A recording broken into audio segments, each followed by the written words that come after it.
So we were considering a potential barrier, and we had two situations. One where the energy E of the particle was greater than the height of the barrier. So the barrier is of height V naught, and the particle incident from the left side, on this side, could have an energy more than the height of the barrier or less. And we were analyzing a situation where the energy was more than the height of the barrier. A part of the wave which comes from here could get reflected, and a part of it could get transmitted. There is nothing incident from this side. And we were matching the boundary conditions. The basic phenomena which happens is that the wavelength is different here and different here. The value of the wavelength or the wave number is the same over here and here in the regions 1 and 3. It is different in the region 2. And we were matching the coefficients of the wave in the 3 regions. And we had found that the coefficients A3 and B3 could be related to A1 and B1. A1 and B1 are the coefficients on the left hand side. A1 represents the part of the wave which is incident from the left hand side. B1 the part which gets reflected. A3 is the part which gets transmitted to the right hand side, and B3 is the part which is incident from the right hand side. We also had the condition that B3 was 0 because nothing is incident from the right hand side.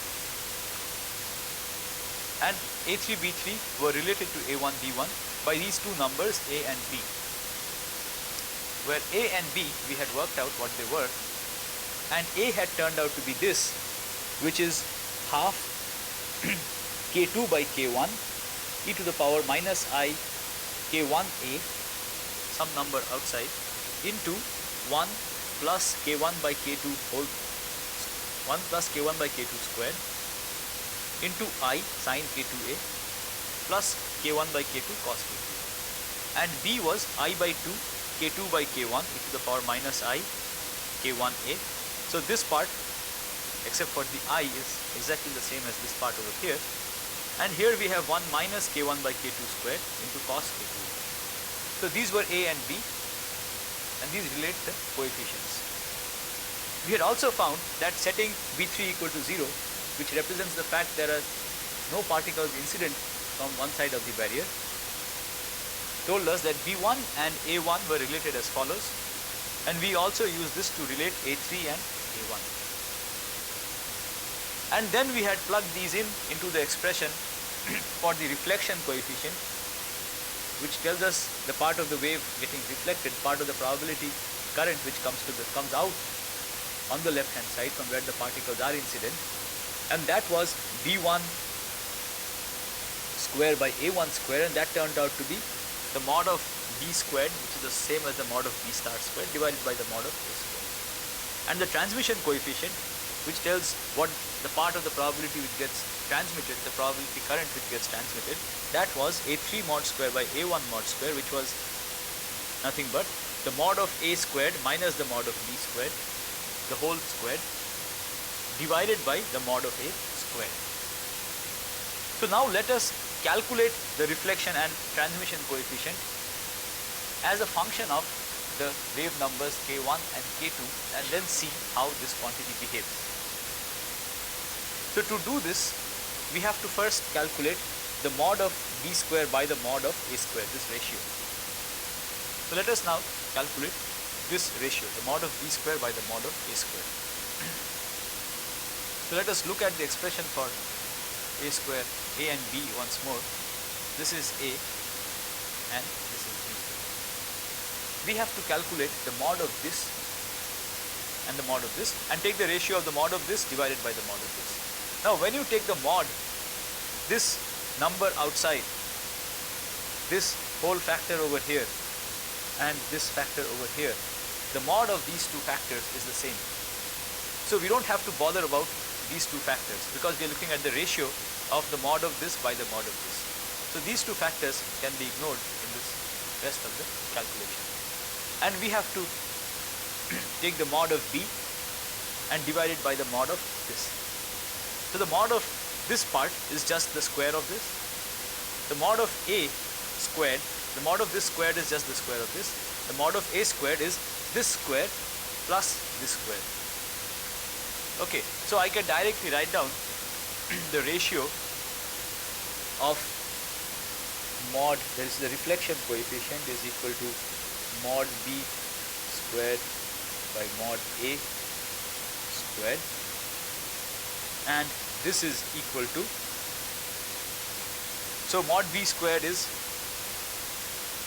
1 minus K1 by K2 squared, the whole square, into sine square K2A.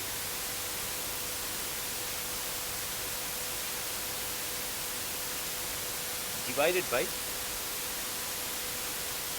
the mod of A square will have two parts to it. One will be 1 plus K1 by K2 square whole square into sine square K2A. So this will be 1 plus K1 by K2 square whole square sine square K2A, and there will be one more part which is plus 4 K1 by K2 squared cos square K2. So this is the reflection coefficient. Let us see if we can simplify this at all. So let us look at the denominator. The denominator can be further simplified. So let me just look at the denominator. Okay. Instead of bothering to write down the whole thing, let me just look at the denominator. So I am just looking at the denominator, this part.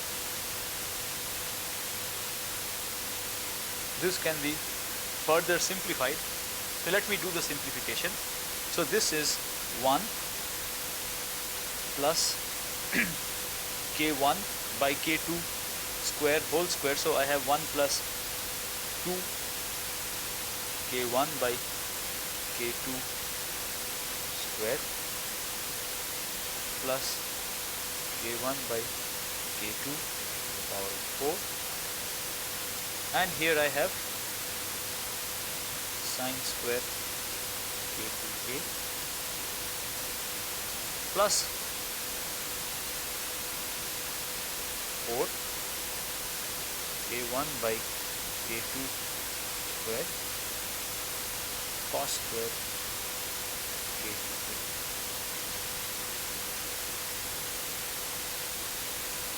Okay. So this is what we have, and this can be further simplified. So how can we simplify this? We can simplify this as follows. Let us, this term over here we can write as 1 minus 2 K1 by K2 squared plus K1 by K2 to the power of 4 sine square K2A. So we have this extra term over here which we have to compensate for by adding 4 K1 by K2 square sine square K2A, which will be added to this. So we will have plus 4 K1 by K2 square. Okay, because the sine square here and the cos square here will add up to give us 1. So the whole denominator just becomes equal to this, which is this 1 minus K1 by K2 squared sine square K2A. This term is same as this over here. So this allows us to write the reflection coefficient finally. The reflection coefficient is equal to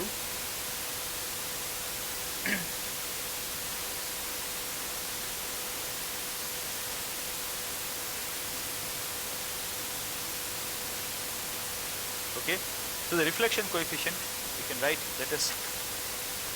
we can also multiply. Okay, let me write it here.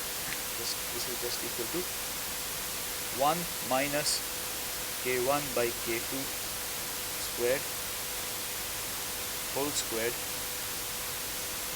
sine square k2a,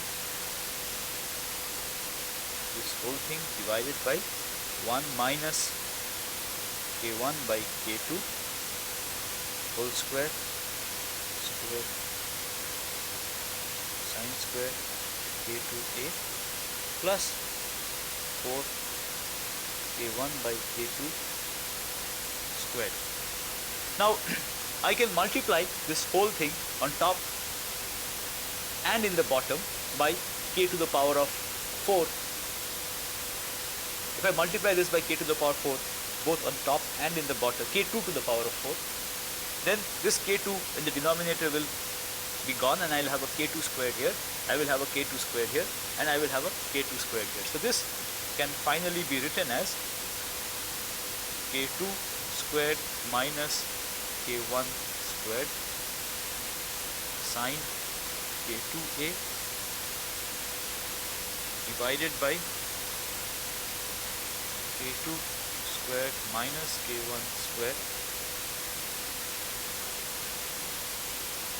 sine squared here k2a plus 4 k1 squared k2.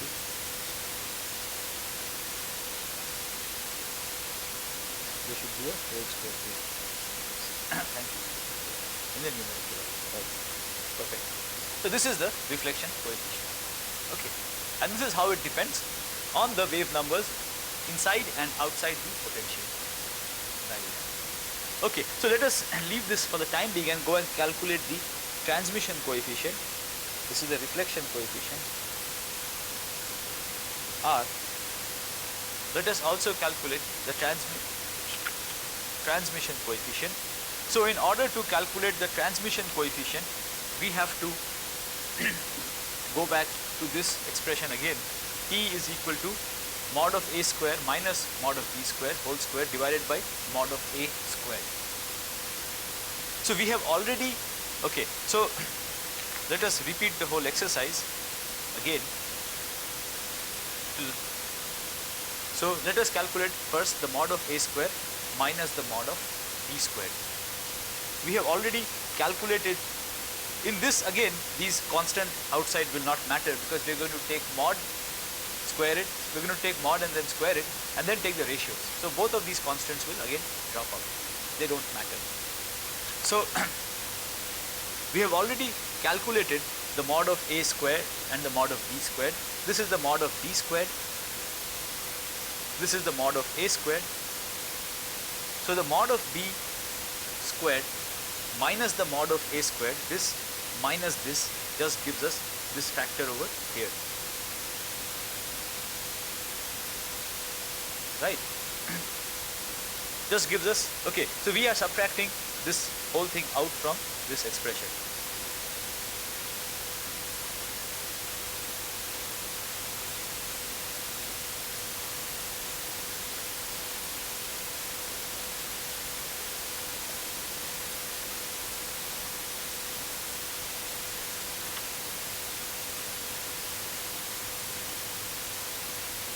Let us do it, okay.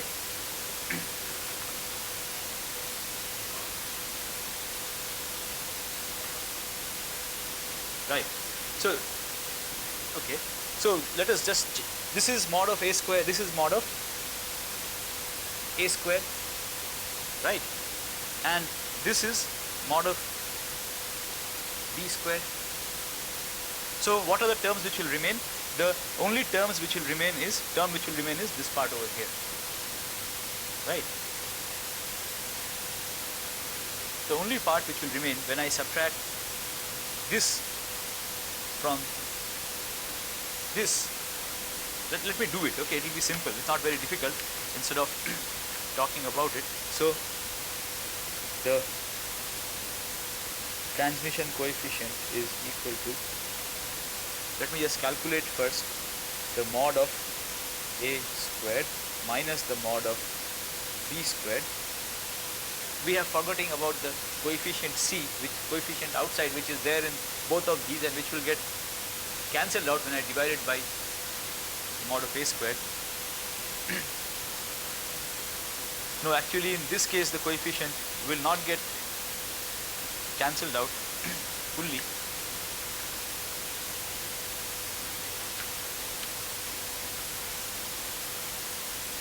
If you look at this, there is a to the power 4 over here and b to the power 4 effectively, whereas here we only have mod of a squared. So this coefficient over here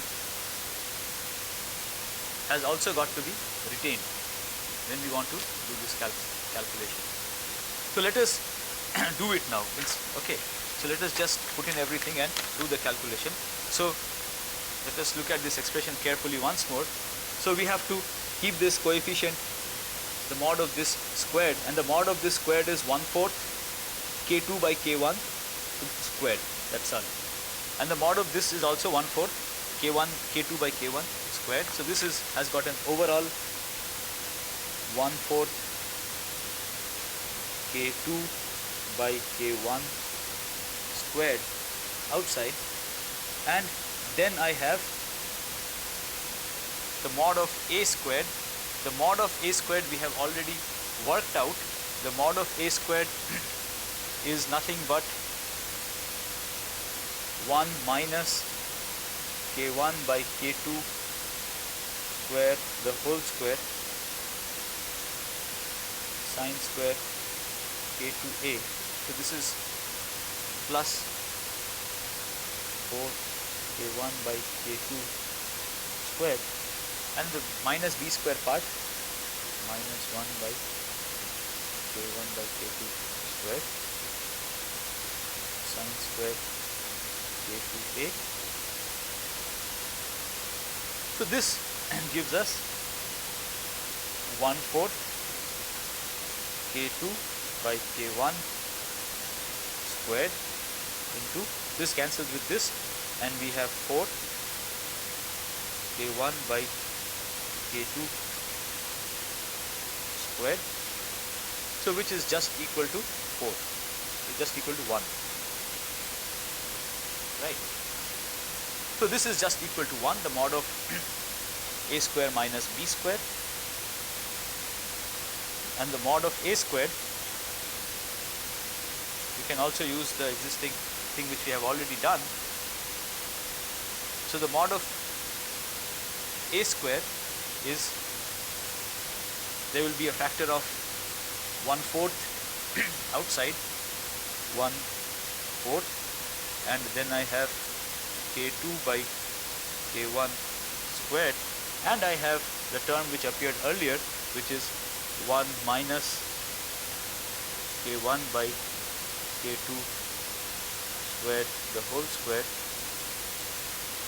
sine square k2a plus 4 k1 by k2 whole square.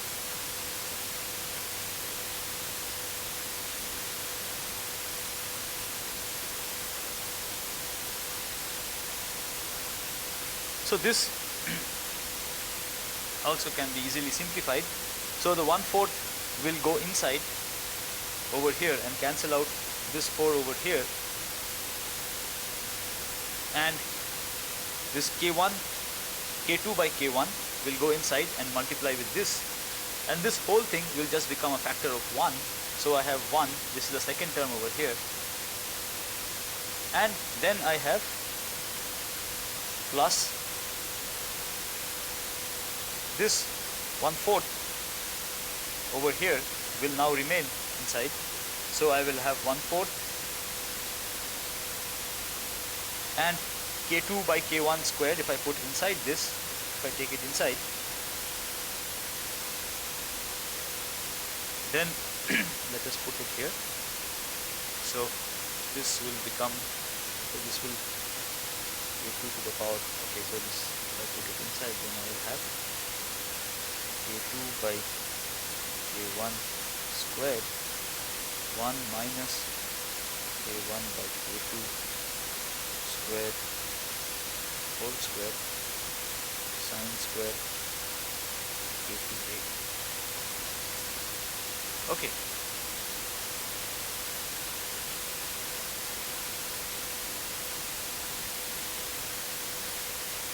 And can we simplify this any more further? Let us see. If we take this inside, then I will have a factor of k1 by k2 minus k2 by k1. Okay, so which I can write as k2 square minus k1 square by, okay, so this is equal to, so let us just go ahead, and this can be further simplified, this term over here. Let me just do that. That is, let me just do the simplification. So this k2 by k1 squared 1 minus k1 by k2 squared whole square is equal to, if I take this inside, one of these the square will be gone, so this will be equal to k2 by k1 minus k1 by k2, which is equal to k2 square minus k1 square by k1 into k2 whole square. So putting this in into the previous thing, we can write down the transmission coefficient finally. The transmission coefficient T is equal to 1 divided by 1 plus 1/4 k2 square minus k1 square, this thing whole square, divided by k1 square k2 square sine square k2a, which can be further simplified by taking this 4 k1 k2 outside, and this becomes 4 k1 square k2 square 4 k1 square k2 square plus k2 square minus k1 square whole square sine square k2 square. Okay, so this is the transmission coefficient. So let me again just write it down. Okay, we can now compare these two things, the transmission coefficient and the reflection coefficient. So this is the reflection coefficient which we just calculated, and this is the transmission coefficient which we just calculated.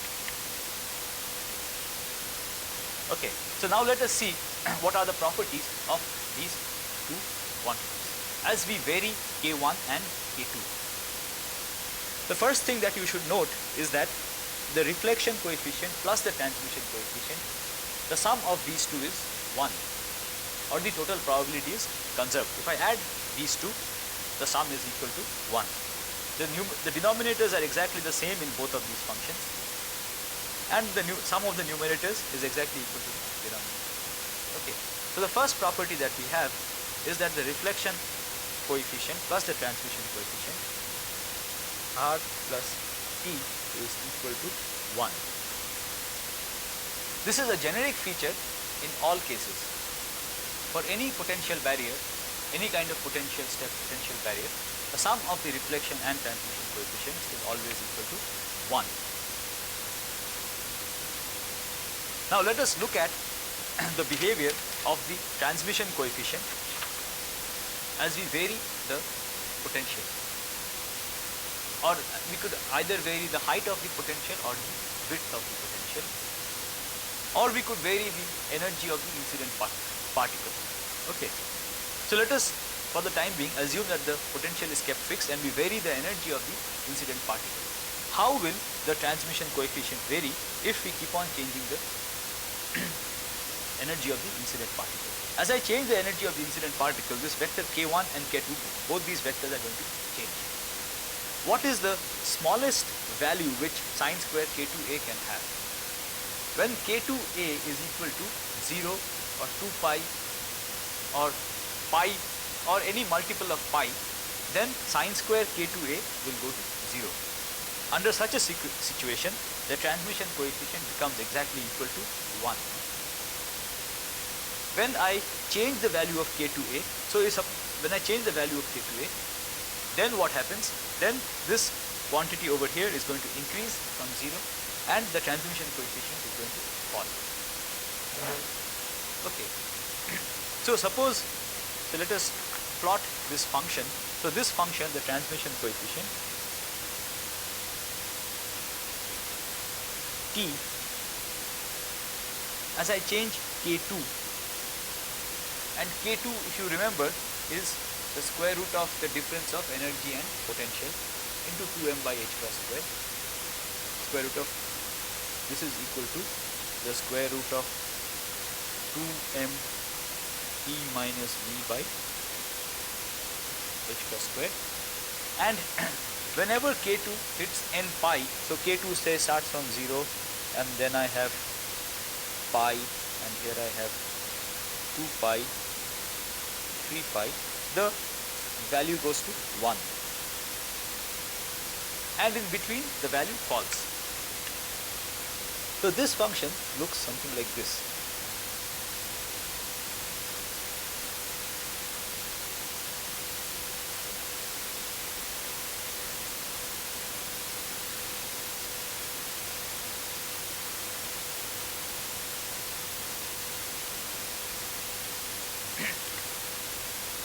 Okay, so what does this situation where K2A is equal to pi, for example, correspond to? Now, the situations where the transmission coefficient is equal to 1 are what are called resonances. It is as if the barrier did not exist. Suppose the barrier were not there, then the transmission coefficient would be 1. There would be nothing reflected.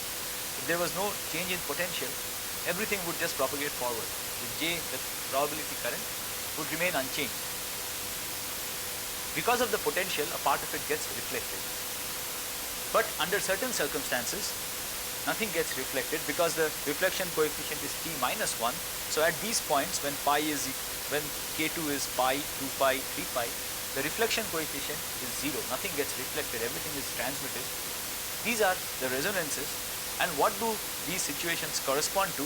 These correspond to the situation where, for example, if this is 0 and this is A, this is the potential, K2A equal to pi corresponds to a situation where one wavelength of the wave number inside the potential just fits in to this potential barrier. So the wave has some other wavelength outside and then the wavelength changes, and when the wavelength becomes exactly equal to the width of the potential barrier, then you have a resonance and it is as if the barrier did not exist. Similarly, if the next resonance will occur when I have this kind of a situation, this is half the wavelength fits in. If the whole wavelength fits in, then I have 2 pi, and then 1.5 wavelength fits in, I have 3 pi, etc. So for such situations, it is as if the barrier did not exist, the potential barrier. You might have encountered such a situation in optics if you have studied the Fabry-Perot interferometer.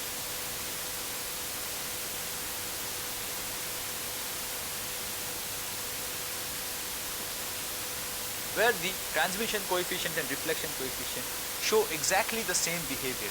If you study the Fabry-Perot interferometer, you will find that the transmission coefficient and reflection coefficient have exactly the same behavior. What is the Fabry-Perot interferometer? Let me just remind you quickly. So the Fabry-Perot interferometer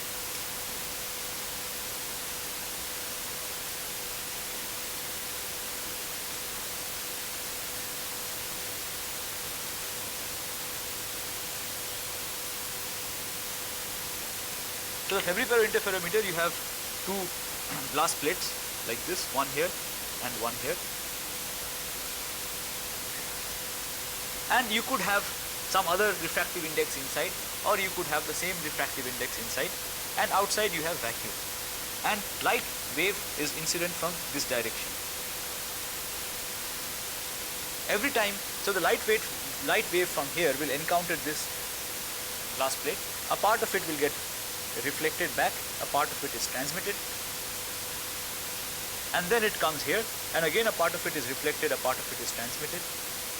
It comes back here, and again part of it is transmitted, part of it is reflected, and again it comes here, again a part is reflected and transmitted, and it encounters the light wave, goes through many such reflections and transmissions, and every time it comes here, a part of it is transmitted, every time it comes here, a part of it is transmitted. So you can add up all of these things. That is, first something is reflected, it goes inside and comes out once, something else is coming in, then it goes inside, bounces back twice, and then comes out. You can add up all of these contributions here, you can add up all of these contributions here, and then find out how much is the intensity of the reflected light and the transmitted light. And it turns out that if the wavelength of the light is such that this is equal to, this is a multiple of the wavelength or half the wavelength, then the light, all the things which come out here add up in such a way so that you get a maximum intensity of transited light and nothing is reflected light. Okay, so this situation over here in quantum mechanics is exactly the same. You have a wave coming here. When it encounters this sudden rise in potential, a part of the wave gets reflected, part of the wave gets transmitted, and then it goes to the other part when the barrier potential falls, and again part of it gets reflected and transmitted. And you can also interpret this in the same way, that the wave bounces back and forth many times, and then finally whatever comes out here is the sum of things which have gone through once, twice, thrice, 3 times, 4 times, etc. And what comes out over here is the sum of similar things which have bounced back and forth many times. And you can add up the contribution and find out if they add up constructively or destructively. So this, the potential barrier in quantum mechanics is exactly analogous to the Febvre-Perot interferometer in optics. It is just a manifestation of the wave nature of the particle. And a different refractive index in optics corresponds to a different value of the constant potential in quantum mechanics. And you can work out the solutions for many different problems where you have a constant potential based on this analogy. Now, this kind of a resonance actually occurs in nature. There are certain noble gases for which if you send electrons with a very low energy, the electrons behave as if there was, these atoms did not exist. Okay, and the atoms are transparent to these electrons. Similarly, in this for a particular value of the energy, the potential barrier, this is exactly because for a certain value of the energy, the potential barrier behaves as if it did not exist. It allows the particle to just go through. Okay. These results for the transmission and reflection coefficient also work for a potential well when the energy is more than the value of the depth of the well. So now let us go on to the same thing but for a slightly different situation, and the situation which we shall consider next is when the value of the energy is less than the height of the potential.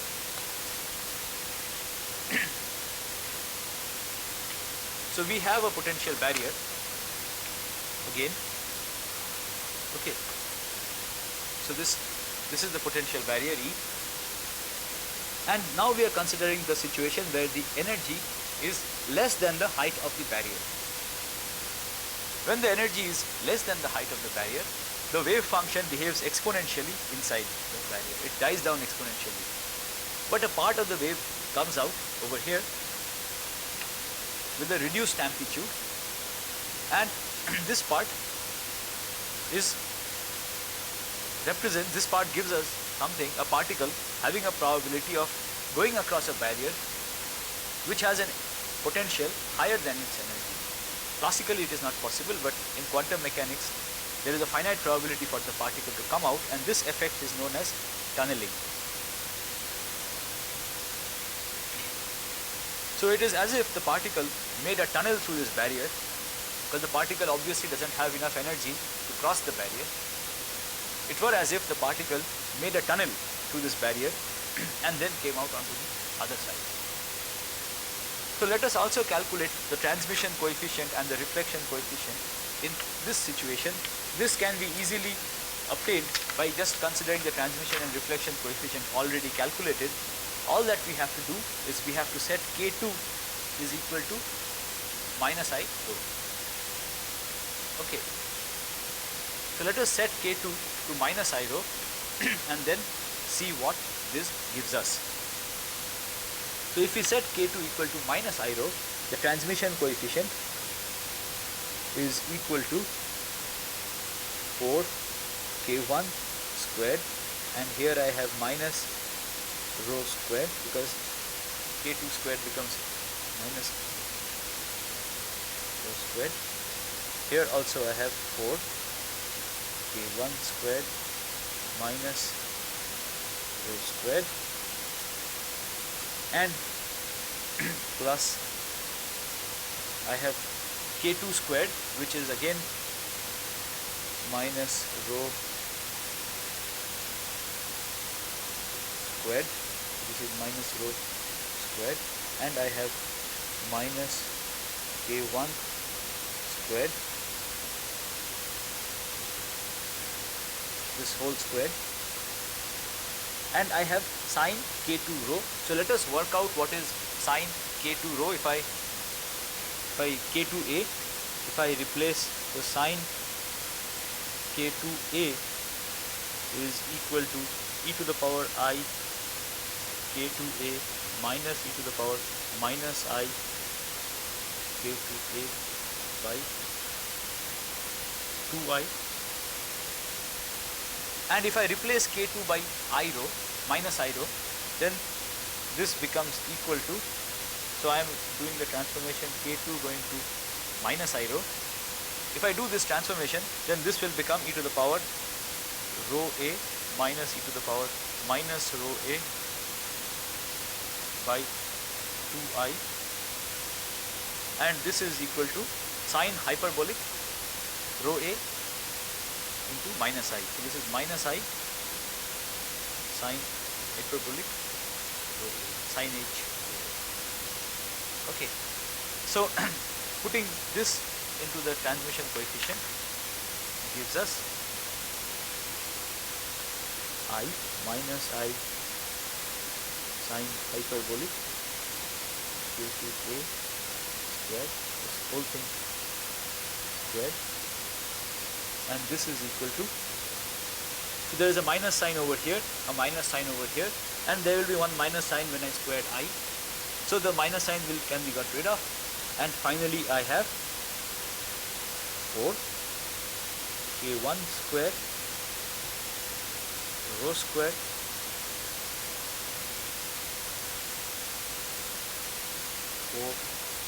K1 squared rho squared plus K1 squared plus rho squared sine hyperbolic rho a squared. So this is how the transmission coefficient behaves if I have the energy less than the height of the barrier. So now this function over here, sine hyperbolic, unlike sine, this function is not oscillating, but it keeps on increasing steadily as I increase rho.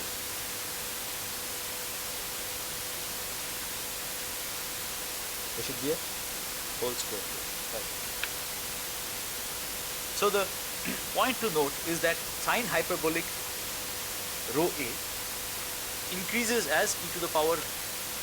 If you look at sine hyperbolic rho a, as rho increases or as a increases, this will keep on increasing as e to the power rho a. So for large, let us look at the large limit where this function is large. Okay. So the first point to note is that if you keep on increasing the width of the barrier or the depth of the potential, rho, let me remind you, is square root of 2m by h cross square v naught minus e. So if I lower the value of E or if I increase the value of V naught, rho will increase. Similarly, if I increase the value of A, either if I increase rho or if I increase A, this term over here is going to keep on increasing. As this term keeps on increasing, the tunneling, this probability of finding the particle across the barrier, the tunneling coefficient is going to reduce. And for large values of rho A, let us look at the behavior of this function. So for large values of rho, I can forget about the k1s altogether, and for large, let us take the limit of rho going to infinity, large values of rho, this becomes equal to 4 k1 square rho square, and here this will become rho to the power of 4, and this will become e to the power 2 rho A, because sine square, and this is just equal to by 2 by 4.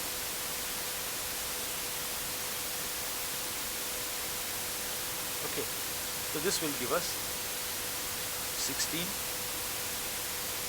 k1 square by rho square to the power minus 2 rho.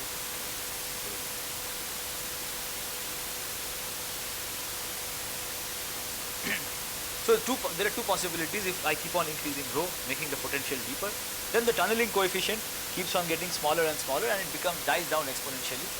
Or if I make the width very large, the tunneling coefficient just dies down exponentially. So if I have a very small barrier, very narrow or very small potential, then the tunneling coefficient is large relatively. If I make the potential larger, or if I make the width larger, the tunneling coefficient keeps on going down. Now, this tunneling effect manifests itself quite a bit in nature. It has been also put to use in constructing many devices. So one device which has been made, which is very useful and interesting, is called the tunneling scanning microscope. Let me just briefly tell you this application of the phenomenon of tunneling. And this microscope exists in our department, so you can go and have a look if you want. Tunneling scanning, what is scanning? STM. It's a scanning tunneling microscope. So the scanning should occur here. Tunneling microscope. Okay. So what is the mechanism by which this thing works? Suppose you want to scan a sample. So this is a scanning microscope. So there is a sample which is this, and there is a small electrode which is this. The tip of the electrode is very small. It is of the order of angstroms, actually smaller than, of the order of angstroms. And the electrode is maintained at a distance from the sample, and the two are connected to some circuit, and there is a potential across this, and then you have some method of measuring the current, etc. The electrode is maintained at a distance from this sample which you want to scan. You want to scan the surface of this sample, and the electrode is maintained at a distance.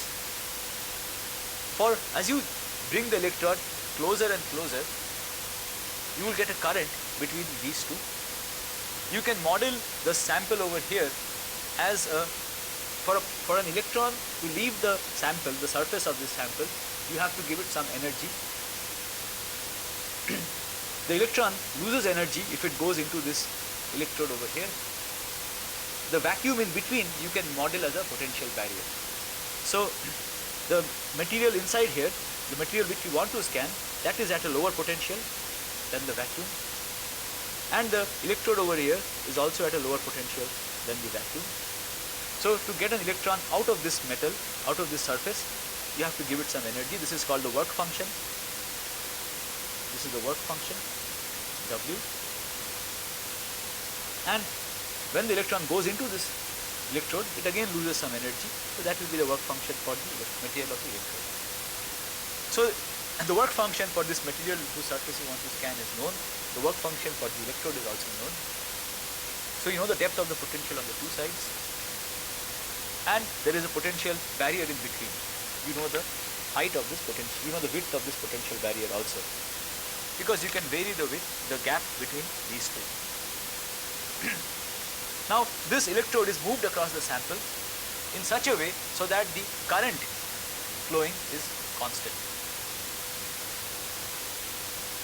Now the current depends on two things. It depends on these potential heights and it depends on the width. So as the electrode moves across the sample, the width basically so you have to keep on moving this up and down so that the width from the surface of the sample remains same. So there is some device inside, there is some feedback device inside which keeps on adjusting the height of this electrode in such a way so that the current inside here remains constant. The motion which you have to give this to keep the current constant tells us the nature, the undulations on this surface. Suppose the surface is something like this, then when the electrode comes here you have to move the electrode up, otherwise there would be a larger current. When it comes here you have to move the electrode down. You want to maintain the same distance, same gap between the electrode and this surface. So as you move this, if you want to maintain the current constant, you have to move the electrode up and down, and this gives us a picture of the surface over here, of this metal, or whatever substance you have over here, which you are scanning. So let me show you a picture of the surface of graphite. So this is a scanning tunneling microscope picture of graphite. Each of these dimensions is 20 angstroms, and you can see the distribution of the atoms in the graphite. The width over here is 2.5 angstroms. So you can find out the variations in the width of the surface of graphite to the order of 2.5 angstroms using this tunneling effect. And this is a very useful tool, the scanning tunneling microscope, for mapping out the surfaces of different materials, different solids. You can get, this is a very simple material, simple substance. It is a pure, it's a pure substance, so everything is very uniform. With graphite, whose structure you know is hexagonal, there are carbon atoms arranged in hexagons. So you can map this out using the scanning tunneling microscope. This is very useful if you want to study more complicated materials. You can have various kinds of defects and other kind of complicated things on the surface. So I will stop here, and from the next class we shall go on to some new topics.